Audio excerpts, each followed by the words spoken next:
On today's episode of the Unveiled podcast, I had the pleasure of sitting down with Ellen Day. Ellen is the owner of Elite Laser Austin, Austin's only laser therapy clinic exclusively dedicated to healing through laser therapy. In her practice, she supports professional athletes, weekend warriors, investors, elite youth athletes, doctors and surgeons and everyone in between, and offers post-operative surgical care to speed up the healing process. Ellen is passionate about educating people on the benefits of laser therapy, as you will hear during this episode. We, of course, talk all about the science behind laser therapy and what's actually happening in the system and the benefits of using laser therapy to help the body help itself. And of course, we go into Ellen's background and we discuss how she ended up in Austin giving laser therapy to people. And her journey to get here is fascinating. Ellen discusses with me her time as a collegiate athlete, her time as an actress in LA, and how she found radical honesty, and that led to where she is in her life right now. I really loved sitting down with Ellen, and that brings me on to a great point. If you are typically an audio-only listener of this podcast, I would invite you over to YouTube to watch the video version. As Ellen is in Austin, I got to sit down in person with her and record this very special interview in a beautiful studio space. And whilst podcasting is supposed to be an audio medium, it really does change the conversation when you are physically in the room, humaning with someone and experiencing their presence for real. So with that said, please enjoy this extra special episode with my new Austin friend and the healing human that is Ellen Day. Would you like me to guide you through a meditation? Oh, sure. That would be wonderful. Yes, thank you. Well, you're already doing what I would invite you to do to begin. So just notice where you are to start with. Notice the weight of your body. See if you can soften the back of your tongue. Notice where your sit bones meet the chair. Notice where your feet meet the floor. Notice your hands. See if you can notice the feeling of the fan blowing the wind. See if you can notice the way that brushes against your skin.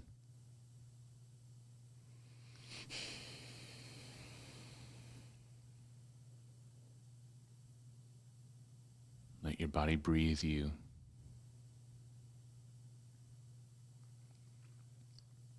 And when you're ready, taking all the time you need, imagining the room that you're in, seeing it with clarity, and letting your eyes open themselves. There's no rush. With that, welcome to the Unveiled podcast, Ellen Day. Thank you. I'm so excited for today's conversation. I feel like this is going to be such an exploration for our listeners and so much more. And I can't wait to get to know you and your story a bit more. So yeah, thank you for being here. Thank you for having me. I'm so excited and thrilled. And one of the reasons is that I get to listen to your melodious voice and your gorgeous accent for an extended period of time. So. Well, I'm going to hopefully have you do more of the talking today, but I will ask questions in this accent just for you. Huzzah. So tell us all about what you do, Ellen. I'm fascinated by your clinic, what you do and how you help people. And I really want to start with that as a kind of open floor conversation. So you can tell us all about what you do and how you serve. Okay. Ooh, I love how you put that, how I serve. I own a laser therapy clinic in Austin called Elite Laser Austin. And I came about it via pharmaceutical sales. I was a pharmaceutical rep for several years, and I had I've sort of always had a penchant for holistic healing. I really like exploring that avenue. I grew up in the country in Texas, and we didn't go to the doctor very, very often. We had a garden. We grew our own vegetables. There was always deer meat in the freezer, and but that was just my normal way of life. I didn't really understand a different way of like getting all your groceries, like everything from the grocery store, until much later as an adult. But some of my early adult experiences sort of shaped and like cemented in this viewpoint of holistic healing, which sort of then has like led me to the next step and the next step to owning a clinic where I have a machine that helps people's bodies heal themselves faster. So essentially what I do is just facilitate a client's own mechanisms inside their body to do what it needs to do to heal itself. So I'm not actually doing anything, but I do love the way you said that. It's like, how do you serve? I have a tool that helps people do it themselves better. Great. And I'm going to dig into the science of this tool because I'm fascinated and I'm a science geek. And we will go everywhere on this podcast. Great. So I really want to start there and then we'll kind of spread out a bit. So tell me more about this laser. So I've seen some of the photos on your social media. I've seen some of the experiences that your clients have. Take us through the science of what is happening when you are lasering your clients. Yes, when I'm laser, I was using that gif of Dr. Evil saying laser all the time. I was like, I've got to stop doing that. People are going to think I don't take it seriously. So there are all kinds of lasers and all kinds of therapeutic light that we can use. And there's red light and near infrared light and infrared light and things like that. The laser that I have is a class 4 laser called a Phoenix Theralaser. It is a warming laser. So it's different than cold laser, which are typically like class 3 lasers or red light lasers. My class 4 near infrared light actually warms the skin. Right. So that's one big difference. When we talk about like cold laser therapy, that's not exactly what it is. I mostly just use the term laser therapy. So essentially what it does is the near infrared light energy, the photons enter the body, enter the tissue, and will penetrate all the levels that it needs to go. My laser is quite powerful, and so it can actually penetrate the body up to 7 inches deep. So that light energy can travel up to 7 inches deep to get to where it needs to go. When the light energy enters the cell, the photons enter the tissue, it interacts with the cellular respiration chain, the cytochrome C chromosome of the cell, and starts this whole cascade of a chemical chain reaction, like inside the cellular structure. So what we have is increased microcirculation, there's rebuilding of capillaries, there's increased ATP production, there is a decrease in pain, there is a release of endorphins. So it feels good. The body is getting signals that this feels good. And then we're also developing fibroblasts, which are the building blocks of collagen, which is one of the most essential proteins needed for cellular regeneration. So all of that is happening just from me pointing a laser at your skin and so much more. That's like sort of the basics of it. Cliff Notes version. And I really love my laser. I chose it specifically because I knew that on some level or at some point in my career, I'd be treating athletes and specifically like professional athletes. So I wanted something that was going to have the penetration depth that I needed. Their athletes have a very dense musculature. And so I needed something like that would be, very powerful and could get to where I really needed it to go. Sure. And so my laser has quite a large span of medical validation and professional athletic validation that came along with it. So I was pleased with the choice. It sounds amazing. It sounds like the kind of, this is my take home from what you've just said. It's almost like it's kickstarting a process of healing and regeneration and creation of all the molecules necessary for complete renewal in each cell. Yes, correct. One of the fascinating things about laser therapy is that only the damaged cells will actually absorb the photonic energy. So if a cell is healthy and doesn't need anything, it will allow the energy to completely bypass it. So it's incredible. Really fascinating. And I always get really excited when I see like some redness, around the area that I'm treating, because that means like the circulation is happening, the vasodilation is happening. And when we see like a warming of the skin or like the tissues are warming, and then I know that it's actually working and the cells are absorbing it and using it. I have worked on clients before where there will be a damaged part of something like a torn labrum or whatever. The area of the of the hip or the shoulder or whatever it is that is actually damaged will be red and warm.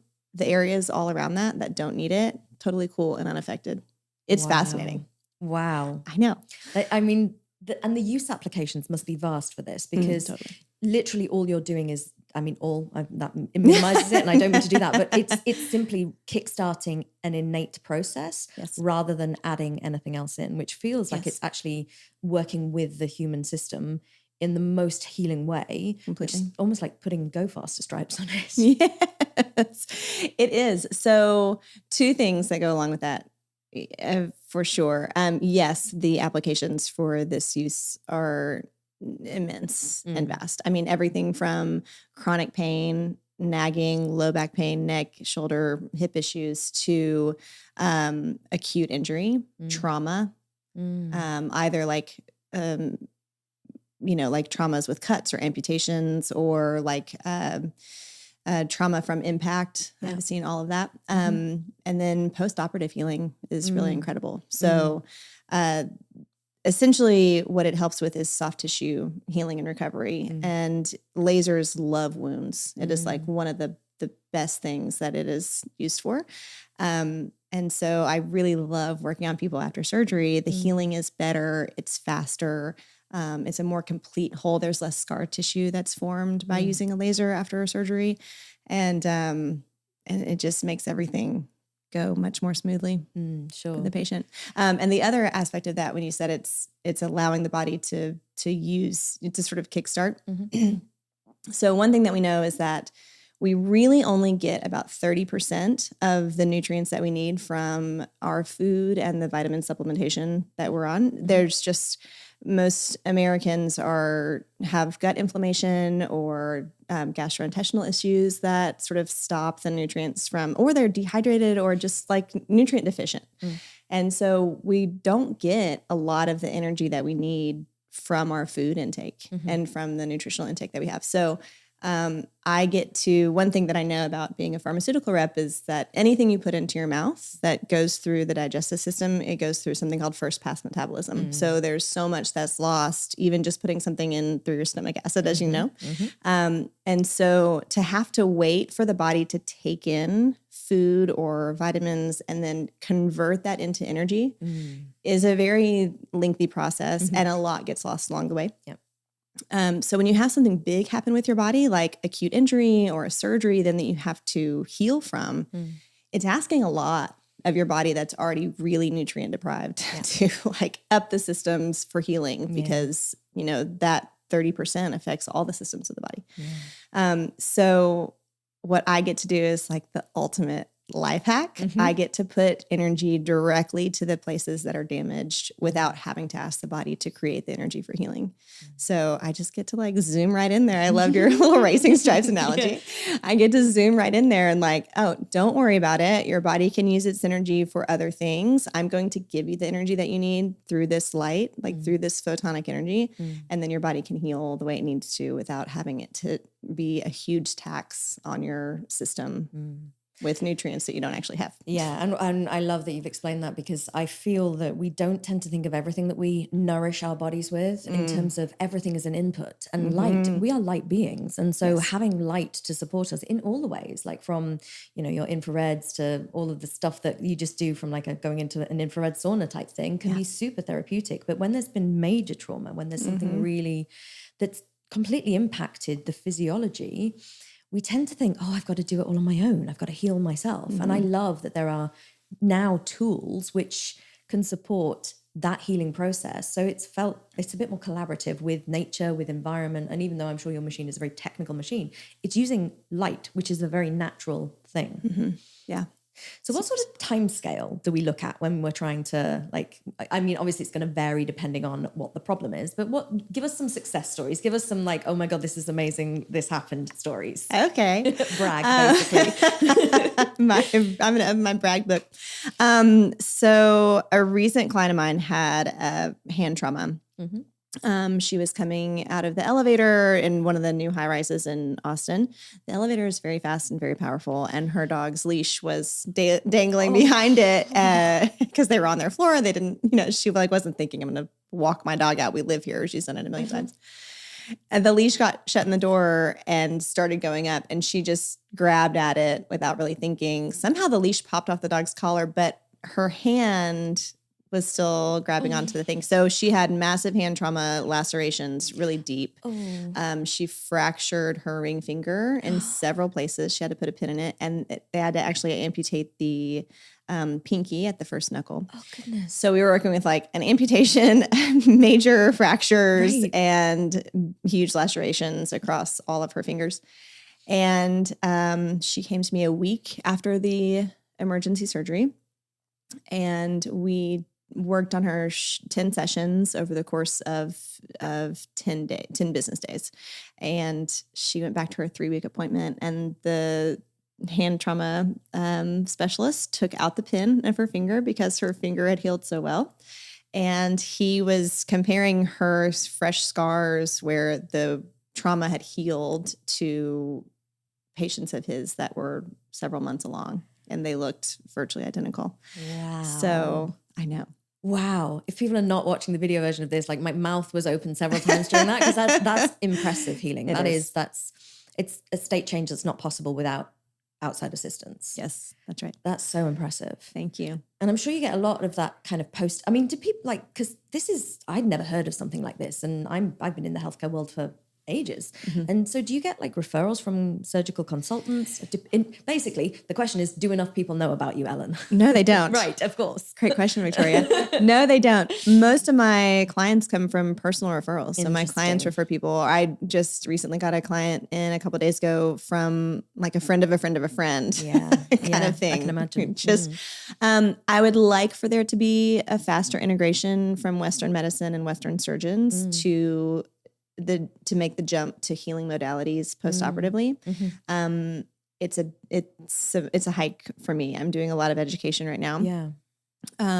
Finding out what surgeons offer for their patients as a healing protocol post-operatively has been a little disappointing. And not by any fault of their own, that they're just not trained in it. They're trained to operate, and then the call me if there itself. Yeah, that's right. The body will heal itself. Call me if there are complications. Yeah. And so I've started a massive outreach campaign to plastic surgeons. I have started to get a couple of plastic surgeons referring to me, so that's good.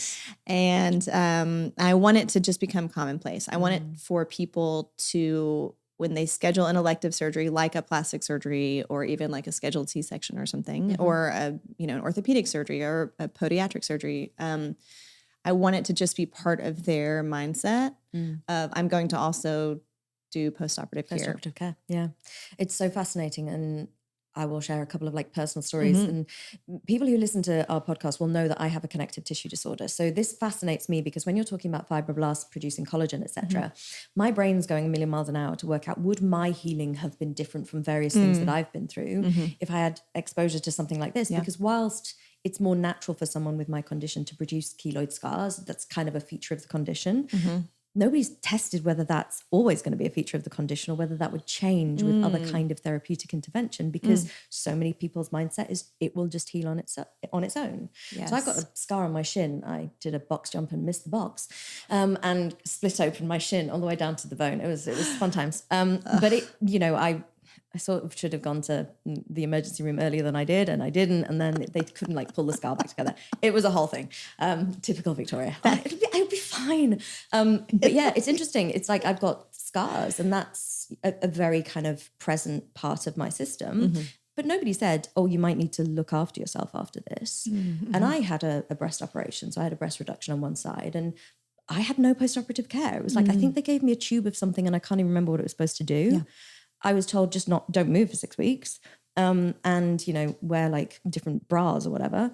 And then that was it. And you go back to the surgeon, they check their handiwork, and then it's just like, yeah. So the scarring, and it's anticipated. You will have scarring, you will have a lack of function, you will have this, that, and the other. Yes. And that was in the UK. which is much more behind. But it does fascinate me as to why, when something like this exists, it isn't instantly known about more broadly. And I don't get why plastic surgeons don't just want to help their patients more, because they would get less phone calls of like, oh, I'm having an issue, if they just sent people to you. I agree. Interestingly, we've recently found that it takes about 17 years for something to be adopted in the medical community, whether it's good or bad. Yeah. Even the stuff that's bad, we find out that it's bad, and it takes about 17 years. For things to change. I was like, this is the information age. Like, it shouldn't take that long right now. Right. I do agree with you on that. Like, what is the problem? Yeah. And so we were speaking just beforehand a little bit about athletes, and I'm fascinated by your kind of passion there and that sense of working with athletes. Talk to me a little bit about what you see as potential for the athlete world with your gadget. Okay. So I have a real soft spot in my heart for athletes. I was one. I played volleyball at a collegiate level for a short amount of time. And I loved it. And then I was married to a man who played offensive line for a D1 college. And all of his friends were athletes and all of my friends were athletes. And just sort of, there's a very good understanding of what's needed and what the issues are. It wasn't until my marriage had ended, and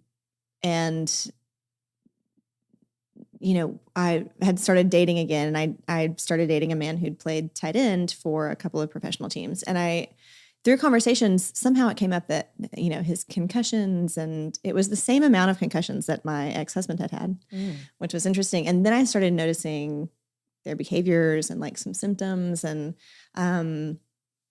it was very interestingly similar, which of course now after all the research I've done is like, well, yeah, those are common side effects of TBI and concussion. And they'd each had like 7 documented concussions. Baffling. Very large amount. Yeah. I've only had one, and that was plenty for me for the rest of my life, hopefully. But the word salad, the short-term memory loss, mood disorders, sleeplessness, sometimes bouts of rage, never directed at me, just disclaimer. All of these things were so fascinating to me. And then I found out the lifespan for alignment is actually quite short. It's like in their mid-50s. And from a perspective of a new wife, I got married when I was 22. My ex-husband was 25 when we got married, and we were married for a while. But coming into a new marriage as a very young woman and seeing these things happen, which you don't get to see when you're dating somebody. Yeah, they keep that a bit quiet. That's right. Well, and especially like he lived in California, I lived in Dallas, like dating London. There is just, when we're dating, like we're in love and, all the things. You choose to miss the things. Yeah. The red flags aren't red enough. We need a signier sign.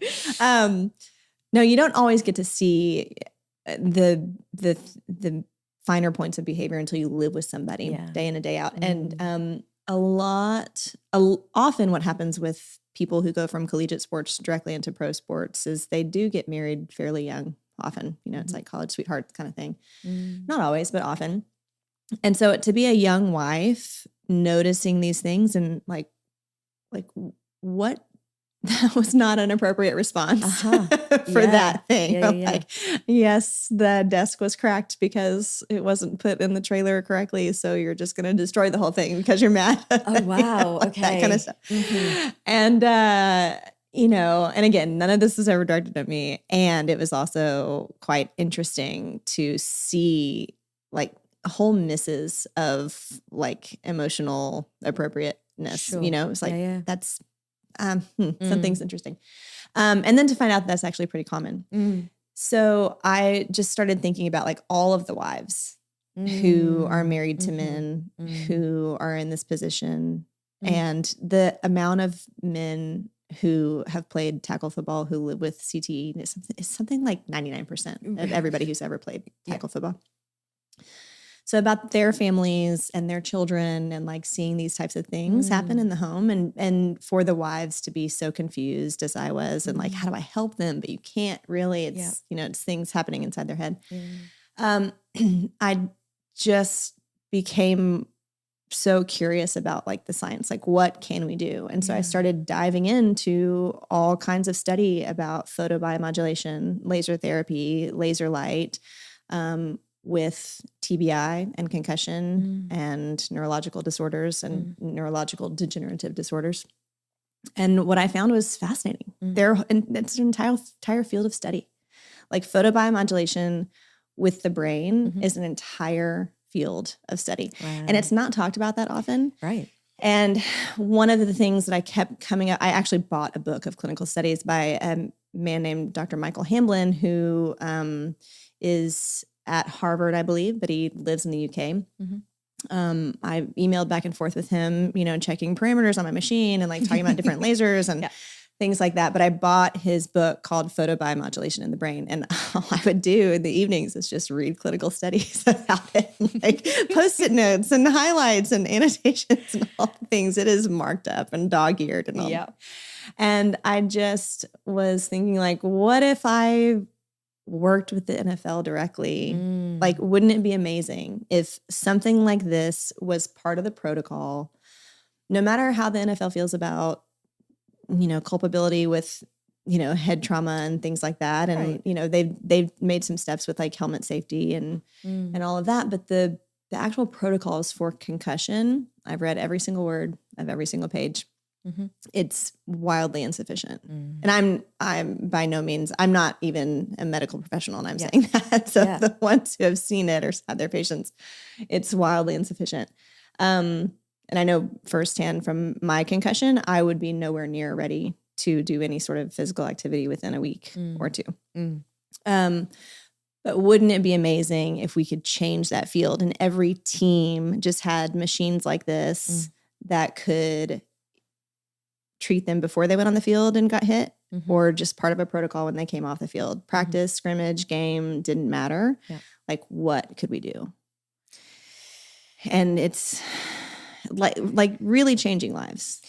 And you would think making better players overall, like, because their playing has to be compromised if their brain function is compromised. So it seems like a win-win. Do you think that, I mean, this is asking you to possibly step outside of where you might feel comfortable commenting, but do you feel like the only issue is the sense that if they said, like, if they openly said concussions happen, that's an admission of culpability or risk? Do you think that's what's happening? I think from reading enough articles and listening to enough interviews and podcasts and documentaries about it, I think that might be a big reason why they don't. Right. And I'm just taking other people's word for it, who's done much more in-depth research and study and gotten really into it. That's sort of their conclusion. And from what I know about it, I would probably agree. There might be other motivations that I don't know about. I imagine that's one of the major ones. But people are getting hurt really badly. And one of the challenges that I kept seeing over and over in those clinical studies that I was reading was the ability to have a machine that could penetrate deeply enough into the gray matter, like into the brain tissue, to actually make changes. So there are, the diode hats that you can wear, the little helmets that you can wear, and those are good. There's still not super deep penetration, past the skull. Yeah. So my machine goes 7 inches deep, but it's also near infrared and it's also a warming laser. I don't think there's enough study about that yet. But people are trying and they're doing a lot of study about it and the results are incredible. Yeah. I would highly recommend, if anybody has any curiosity about this subject, Photobiomodulation in the Brain by Michael Hamblin is incredible. You will learn all kinds of things. They're doing studies on Parkinson's, on ALS. Interesting. It's interesting as well because I have a relative who has motor neuron disease, and I literally just been talking about them this morning, and so it's stimulating my thought process of like, well, hang on a second, like we just take things for granted. We take decline for granted. We take not feeling well, like we just assume it's going to be. Yeah. And there's so many things out there that particularly being in Austin, it's like you could get any therapy of any kind here. That's right. And We're very feels spoiled. like it just needs to be. We need to shout about it more. So thank you for sharing your opinion on all of that. And I just find it baffling in terms of, it's like I mean, it's a risk of the job, and it's like having first responders and not having like counselling support on staff. That it's a risk Very of the job. strange to me. Anyway, yeah, we can put the world to rights all day. So yes, talk to me about your concussion if you feel comfortable sharing the story. I Because do. I'm fascinated. Like, what happened? How? When? What was the situation? Well, it was a cold December night, and we were.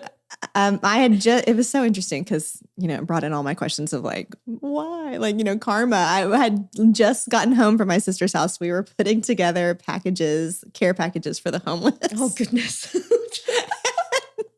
I'm a good person, really. Yeah, I was very confusing. And I walked in, my roommates were there. We were all chatting and all decided to go up, turn off the movie and go upstairs. And we'd gotten a new puppy in the house and I left my sneakers down.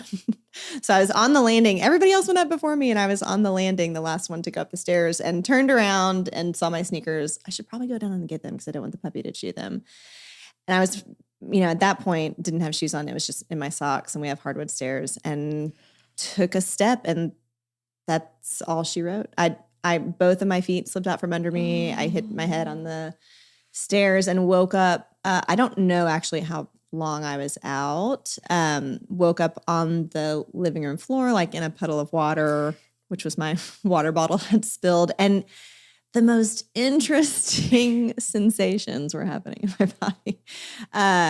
It was like everything looked pixelated and I felt like I was still moving through the floor, even though I was aware. It was an interesting juxtaposition of like awareness and also feeling completely unaware at the same time. So I was aware that I was lying still on the floor, but it also felt like I was sinking through the floor at the same time.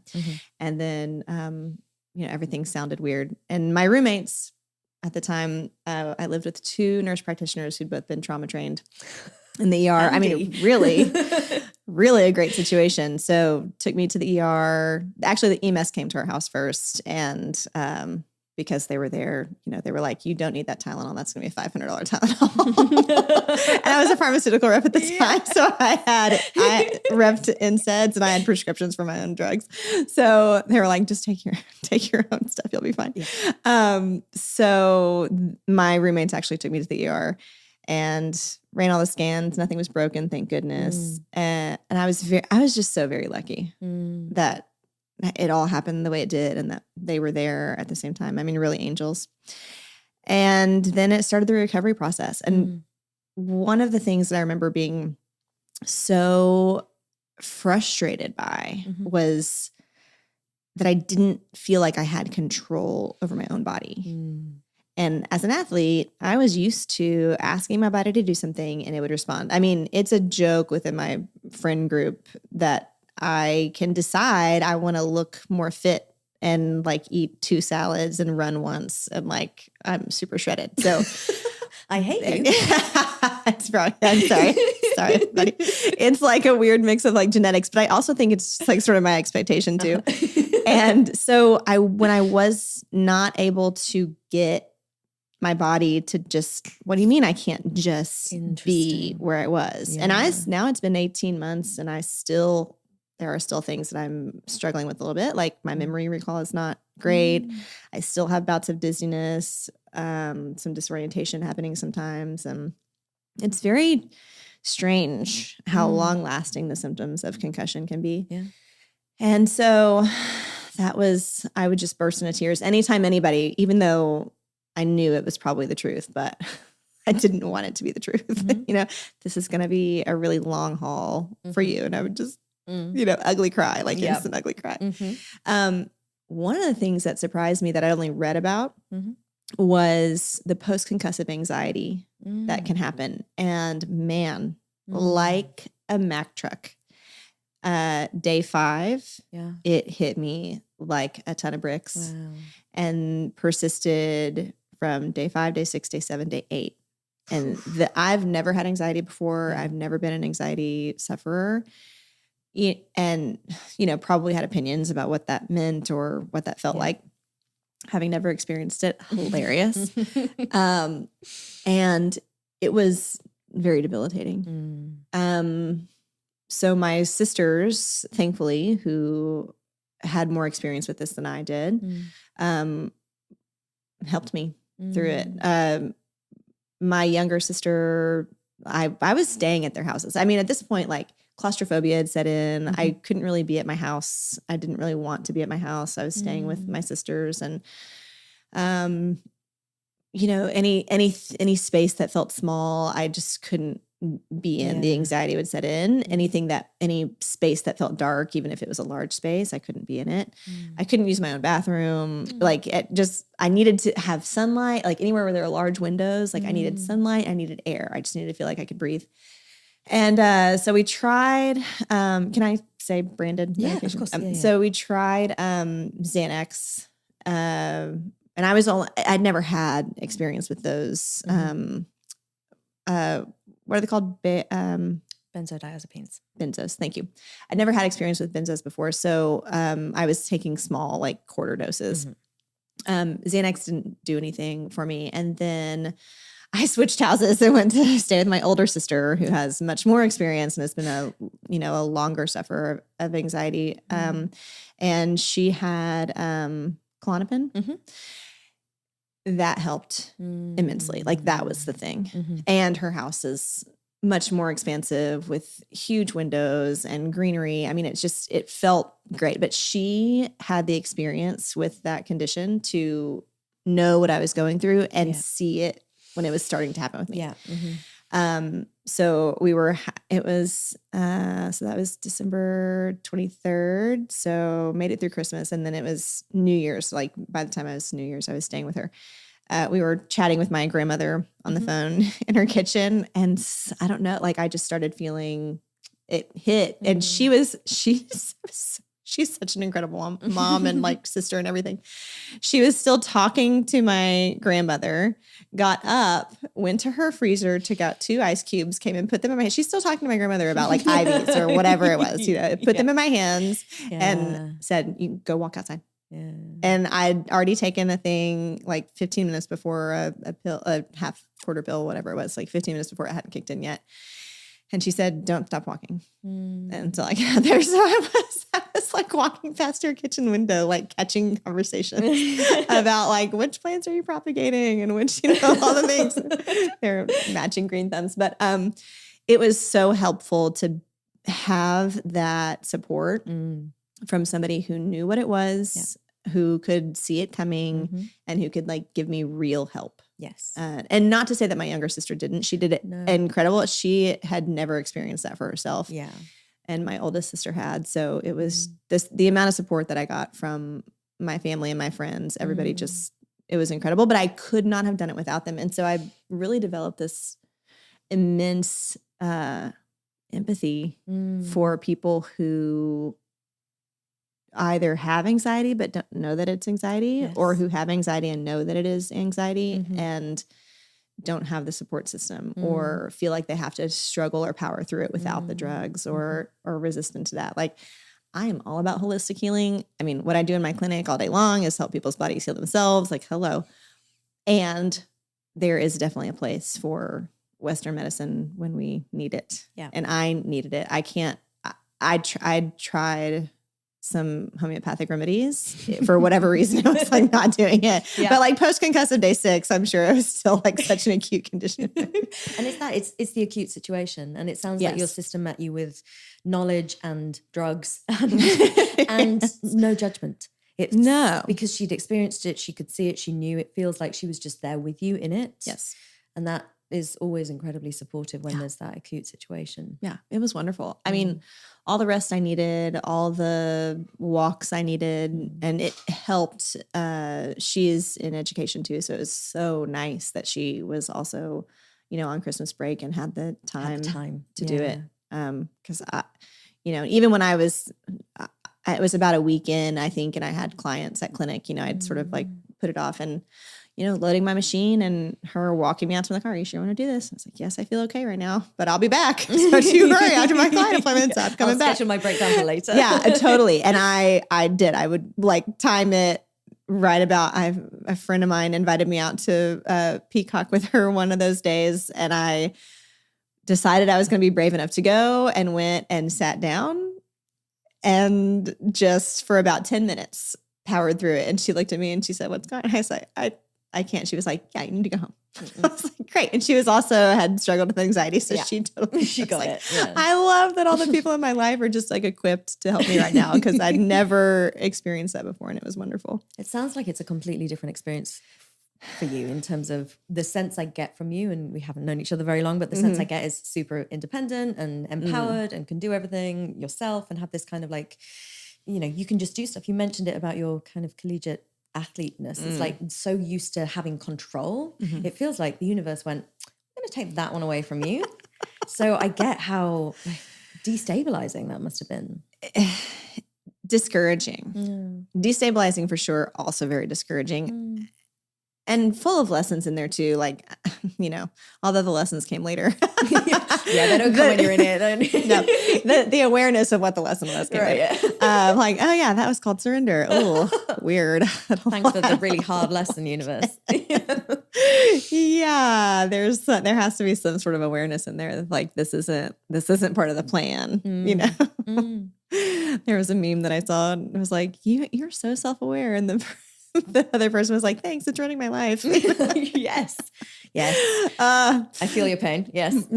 Yeah, it was an interesting experience and gave me, this was probably about a year after I'd started studying head trauma. Interesting. And laser. And I think it's so hilarious. Like, be careful what you wish for, even on unconscious levels, because I had been curious about the experience. You know, what does this feel like? What do you mean these, like, you know, and I got a taste. I did.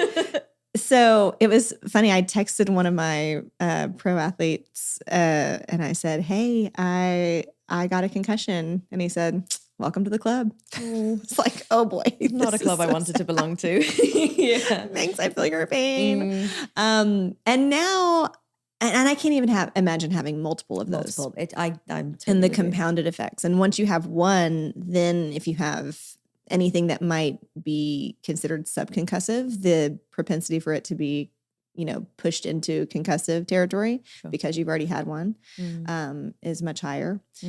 So I got a very interesting perspective of what these guys go through as part of their job every day. And like, they didn't ask for it either. Right. It is part of the job. It is a hazard of the job. They put their bodies on the line all day, every day for a game that we all get to criticize from the comfort of our couches on Sunday. I have no understanding of why that even exists. It's just not my world. Maybe it's because I'm British. Maybe it's just I'm not particularly sporty or care. Yeah. But yeah, it doesn't make any sense to me at all. I know. But my favorite is when I see like sort of a guy with a little bit of a tummy, you know, drinking beer on his couch on Sunday, like yelling at the linebacker for missing a tackle. It's like, all right, pal, well, we'll just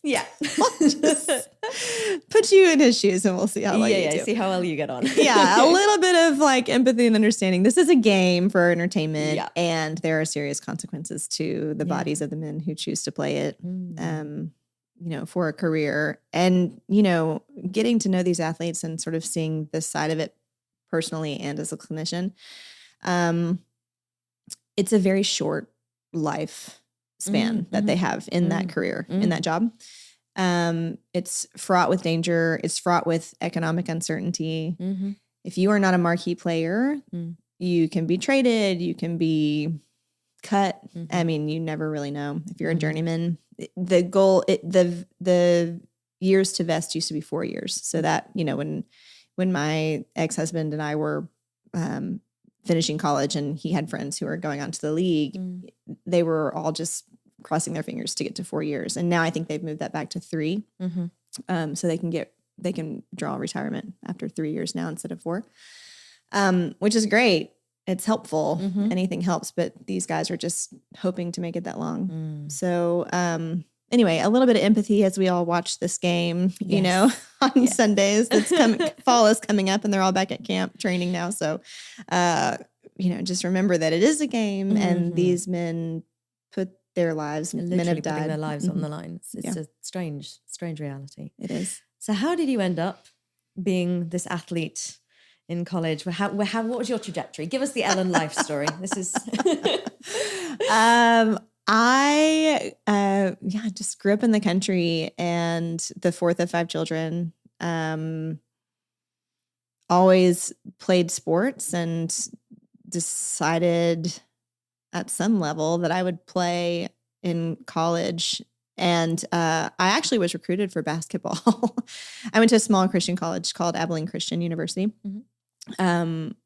which I actually got to, while I was there, got to go to do my study abroad at Oxford through them, which I just loved. So I was actually recruited for them for basketball, but really just had my heart set on volleyball. And the only game that they ever that the coaches ever came to see was the state championships.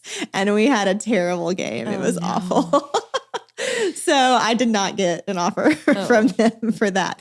But I did walk on later. My second year at university, I walked on to the volleyball team. And so I got to play then. And I do wonder, like, what would have happened if I just accepted the offer for basketball?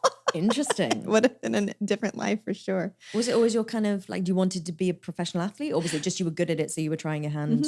Yeah. I just was good at it and wanted to see how far I could go. Or there was, I kind of have this list in my head of things that I want to check off, and it's like collegiate athlete. Okay, now I can check that box. And, acting in LA. Okay, I can check that box. Like I did that just for a very short time. And, living abroad, I get to check that box too. And it's, it doesn't, I don't know what this says about me, but I'm like, I don't have to like really dive in and do it deeply or like for a very long period of time, but I get to say that I did. So like for this iteration of this life, I'm like, yeah, great. My human design brain is going, she's definitely a manifesting generator. I am. How did you know? It's so classic. It's honestly, it's like the thing. You don't need to do anything very deeply. You just have to like touch into it, and then yeah, you can also be called like flaky because you never stick at things, but it's. I love it when I get it right. Man, pegged. I love that. Well done, you. Yeah, polish my halo. But it's interesting for me in terms of like looking at your trajectory. So I'm going to need the acting in LA story at some point. Oh boy. So like, what happened when you like moved on from athletics? What was the kind of world for you?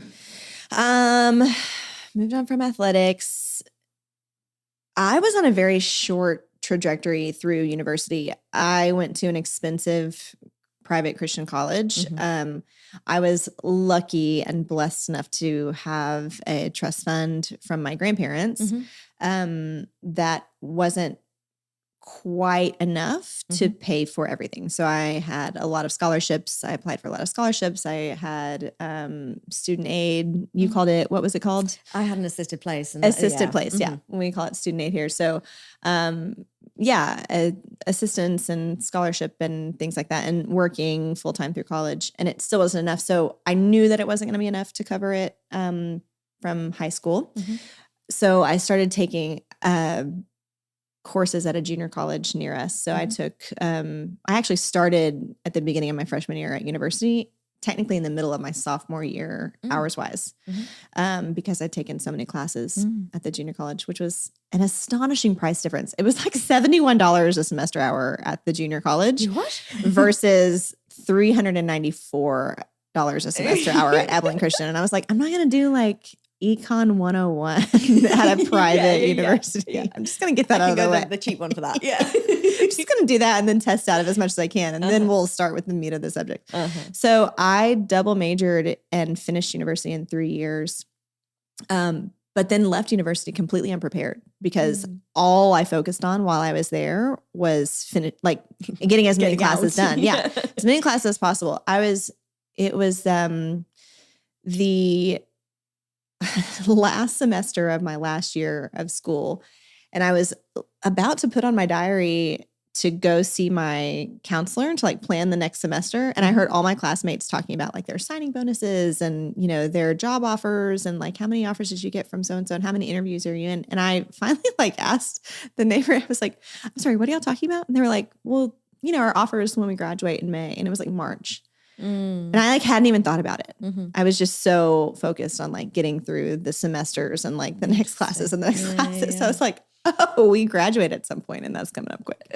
So felt really unprepared by my own fault to like what was next. So I moved to Dallas and got a job and then got married pretty quickly. The guy that I had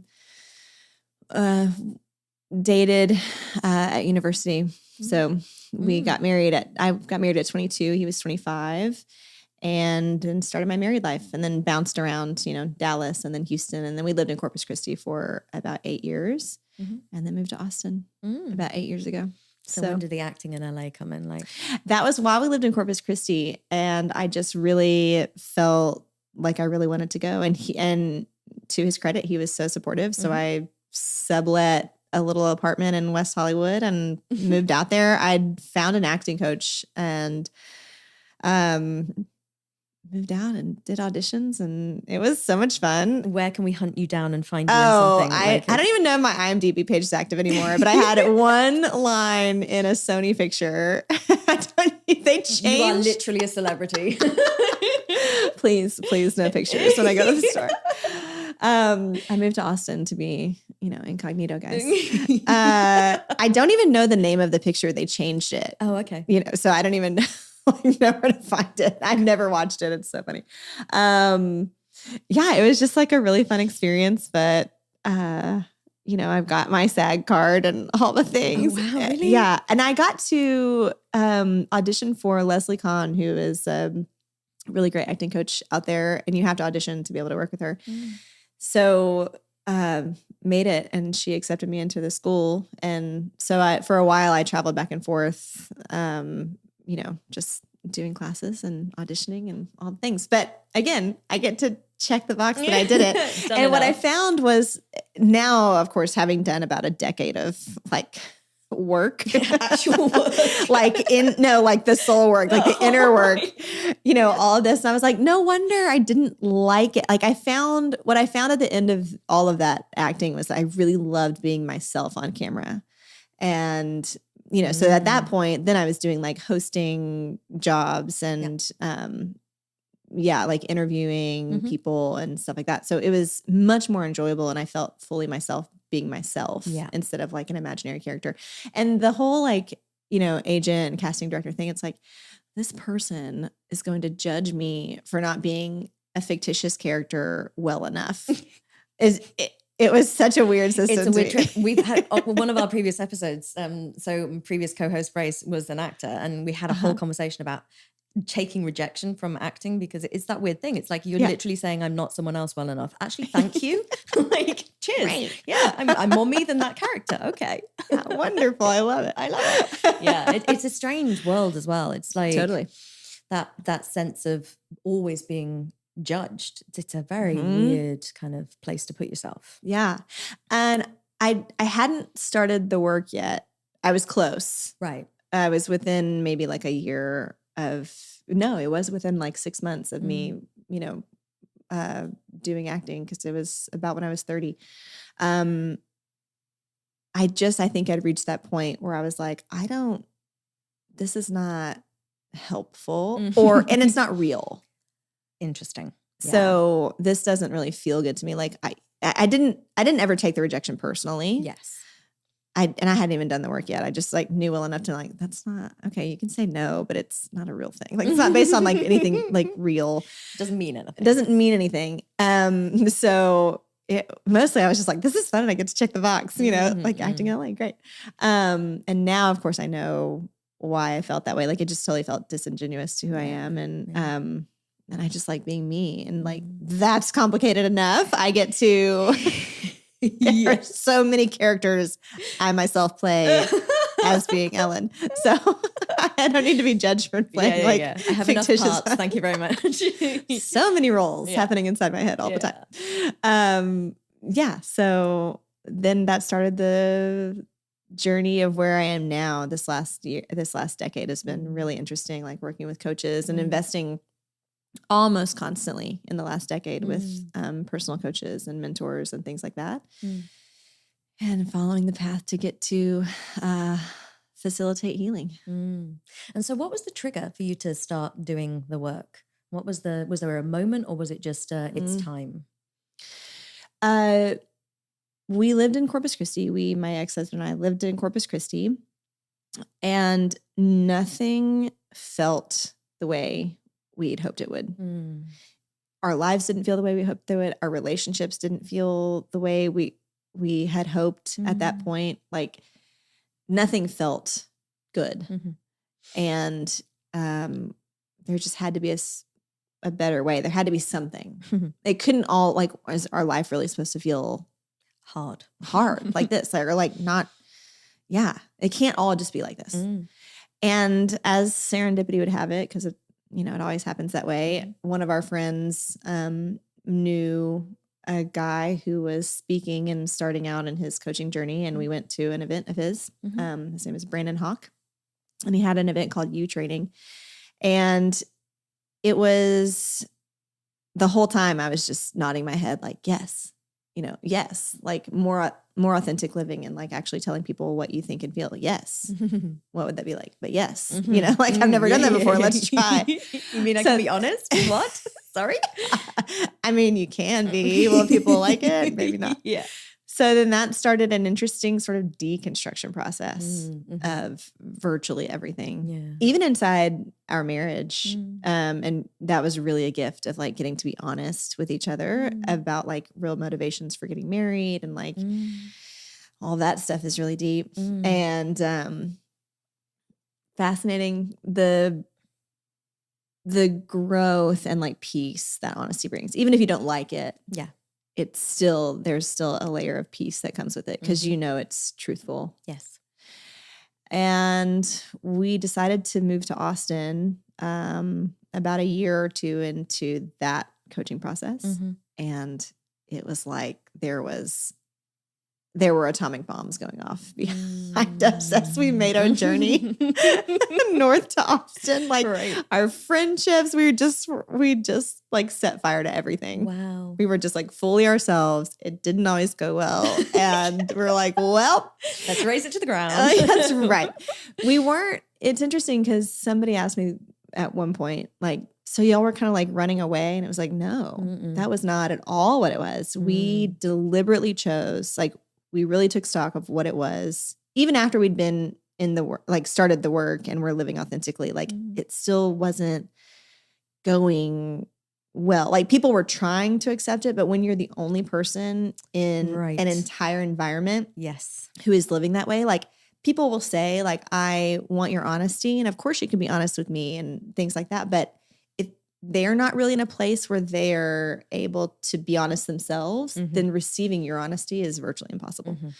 So that was really what our surroundings were. And so it still just didn't feel like us. And we were excited about big ideas. And Corpus Christi is a very low energy place on the map. Like things move slowly there. And so we made a list. What do we want to feel? And wrote all of those feelings down. We wanted to be inspired by our natural surroundings. We wanted to be excited about the topography that we saw outside our windows. We wanted to be in a place where big ideas were not only accepted, but, encouraged and like added on to, and like you could drop into a flow of quick moving energy and thought ideas really, really easily. And we knew we wanted to stay in Texas. We made a list of all the Texas cities. Everything was a no except for Austin. And I'd never lived there. He had never lived there. My sisters all lived here. And like 4 days later, we were driving. Wow. Like everything was in a trailer and we were on the road. So with a lot of destruction behind us, because we were just like, we're out. Yeah. Sorry. Sounds like when I left London, it's that like when you make the decision and you're done. Like you just have to go. Yeah. You cannot unring that bell. Right. Once you are inspired by that and you know it to be true in your bones, there's no going back. There's no staying in that. I mean, you could try, but it'd be a very difficult, I think, if you were aware enough to have the understanding of what it was, of the truth that you felt. Yeah. I think it would be very difficult to stay in something like that. So the easiest thing is just to go with the flow. Yes. And so you landed in Austin and just continued with all of the work? Yes. And then found other people. Yeah. Like other coaches, other mentors, and the work just kept developing. I discovered Danielle Laporte here. So then became a facilitator of desire mapping, which I love. And it really, then I started my own little coaching practice for a while, and I loved that. And I've sort of always been the one that people come to for advice anyway in my life. And I'm a Virgo, but also like just it's sort of part of my build. And I really loved my coaching style that I put together based on all of these different, things that I had learned then over the years. And people would come to me and say like, well, what do you think I should do? Or what would you do? Or what should I do? And mostly I just would always redirect them back to themselves. What do you think you want to do? What do you want to do? Like close your eyes and like picture the next step. Like, what is it? And just always redirecting people back to their own internal guidance system. We already know all the answers. Whether we follow them or not is a different subject. But we already always know the answer somewhere. And so when you say you combine different modalities and stuff like that, what was your kind of style? If you could describe it, how did you work with people other than directing them back towards themselves? What was the kind of model? So it was usually in, 60 or 90 minute calls and listening to them, whatever the issue was for that week. And I work with images and analogies. So oftentimes I would get like a picture of what it was, and we can assign meaning to those things all day long. But mostly the pictures that I have were, one of my gifts is I get to see people as their fully expressed selves. Which then makes it easier to see the gap of like where their reality is, like in this iteration where they are currently. Yes. Because I am seeing them as this like fully manifested, fully, fully stepped into like all their potential. And so I would get pictures of like that, what that was, and just like constantly redirecting them back to that. But this, your purpose is bigger than that. And so we would talk about the gap a little bit, but mostly like who they are. Yeah, who they are as a whole. And then whatever issues they were, I also have a gift for 10,000 foot views. Yeah. Very important. Yeah. And sometime, and like seeing things for what they are. And because I practiced honesty for so long, I actually went to a radical honesty retreat back in 2014, which was a fascinating experience.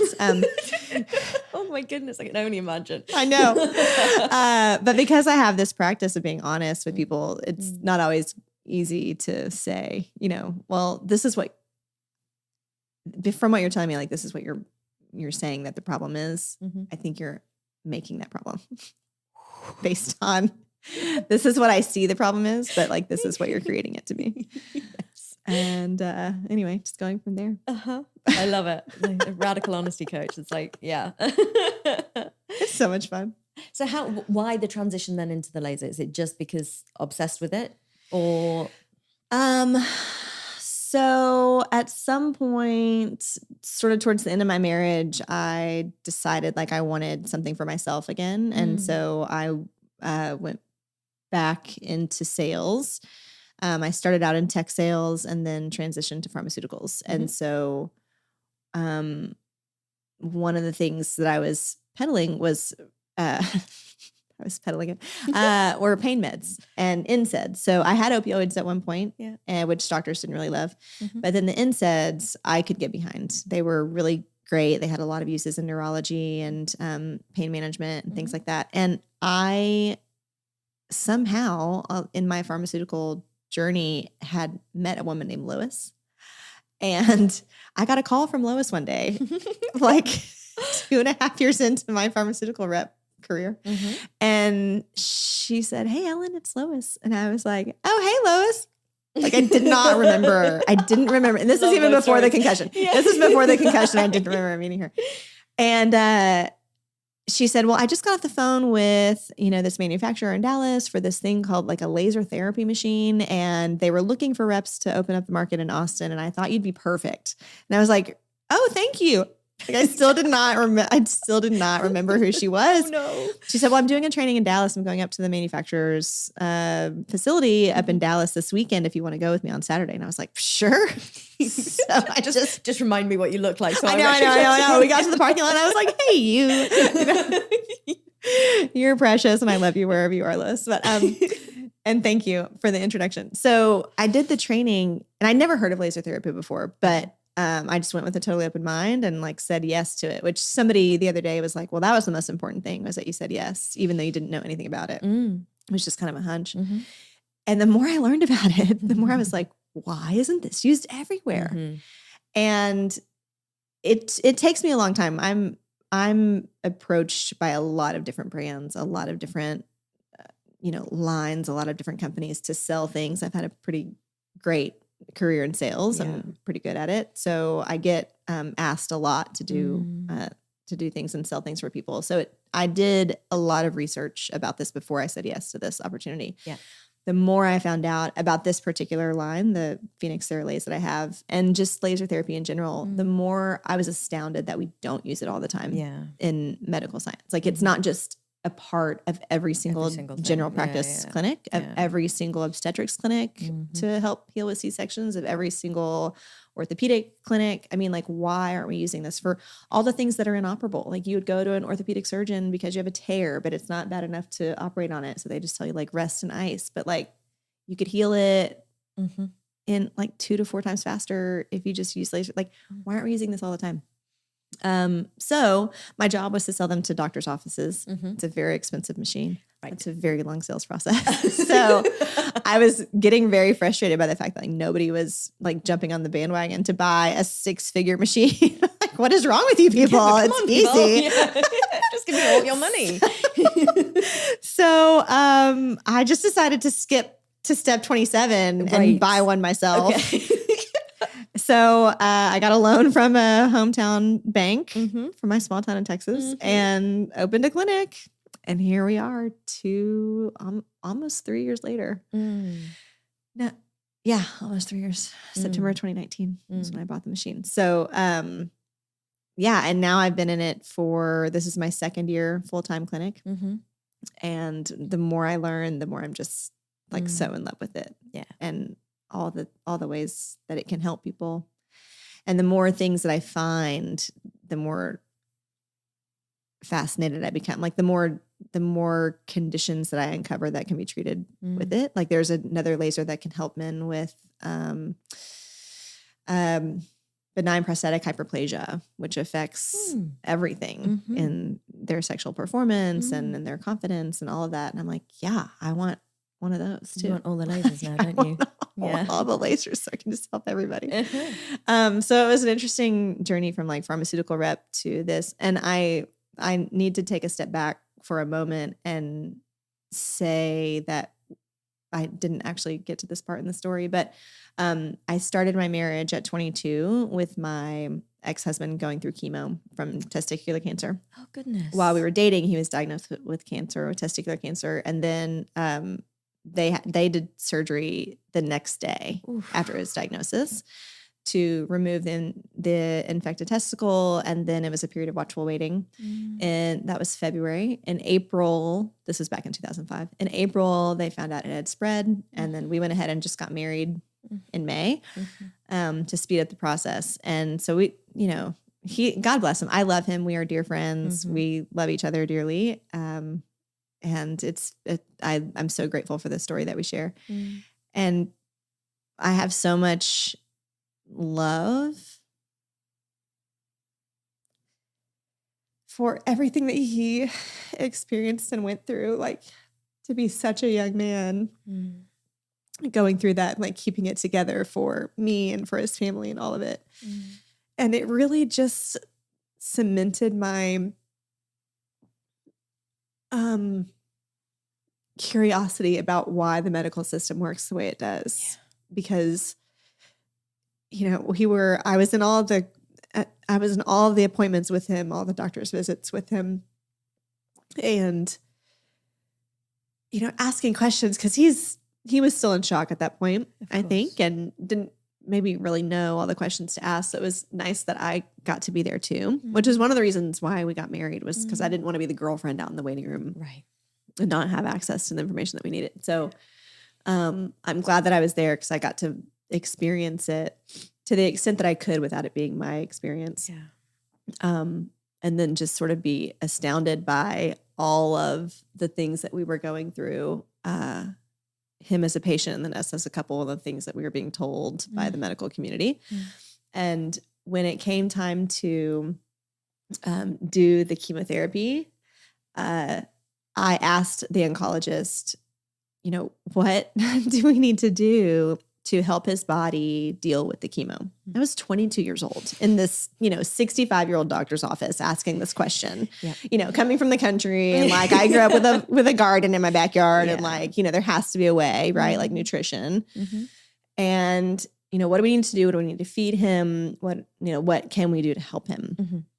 And he didn't even hesitate. He said, you don't need to change anything. Just keep doing what you're doing. He didn't ask what that was. And so it could have been Big Macs 3 times a day. He had zero idea what our nutritional intake was, what our patterns were, what our diet looked like, nothing. Do we eat organic? Do we not? And, if you scratch the surface of cancer research, like, that sugar feeds cancer cells and going through, sorry, I'm just wiping away all these tears, walking through the chemo lounge where all these people are hooked up to IVs. I mean, they're drinking sodas while they're hooked up to chemo drugs, and they're eating cookies while they're in the lounges, and the nurses come by with baskets of candy. And it was just the most earth-shattering realization at 22 years old to have this understanding of like, oh, they don't actually either know what it really, like, they don't actually know how the body works, or they don't care, or they're just pushing the drugs, or something's happening here. And why aren't we talking about nutrition? Why aren't we talking about vitamin D? Why aren't we talking about, vitamin supplementation? One of my sisters is a chiropractor, and she was acquainted with a doctor who'd put together a vitamin protocol to help with like Crohn's disease and things like that. And it was working. It was having good effects with cancer patients too. So we decided to do that in between his chemotherapy treatments. It was like 5 days on and 2 weeks off, and he did 3 rounds of that. So I said, well, we have this vitamin protocol, and this is what's on it. It's just like a super pumping, like vitamin A and like cherry, all the things. Vitamin D, vitamin C. And he said with a straight face, oh, you got to be careful. Vitamins can be dangerous. And I was like, there's literally a skull and crossbones on the label of the thing that you're about to hook up to my husband's arm. Oh, gosh. But vitamins are the thing. And yes, they can be, full disclaimer, if you take too much, like you can overdose on things like vitamin A and all the things. Like definitely work with your practitioner about like correct dosing for vitamins. But in an acute situation like that, when there's a chance you could help, telling a 25-year-old man that vitamins are dangerous, but go ahead and just put this thing in without any regard for like diet or anything like that, it was really disappointing.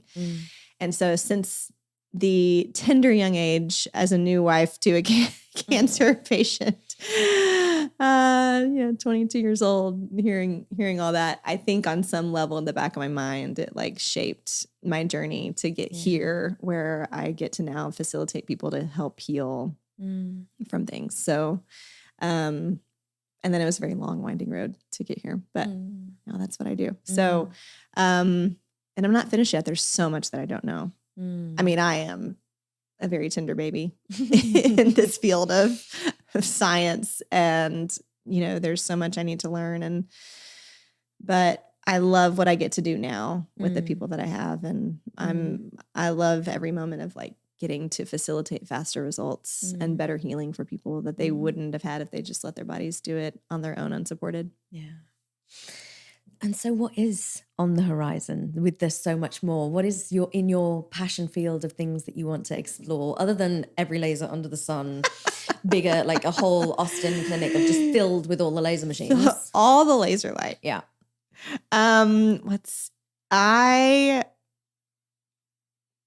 I think that's it, really. Yeah, like literally all the lasers. We just set this vision up now. When I started this business, I named it Elite Laser Austin because I wanted to have the option to expand. Elite Laser Miami, Elite Laser LA, Elite Laser Chicago.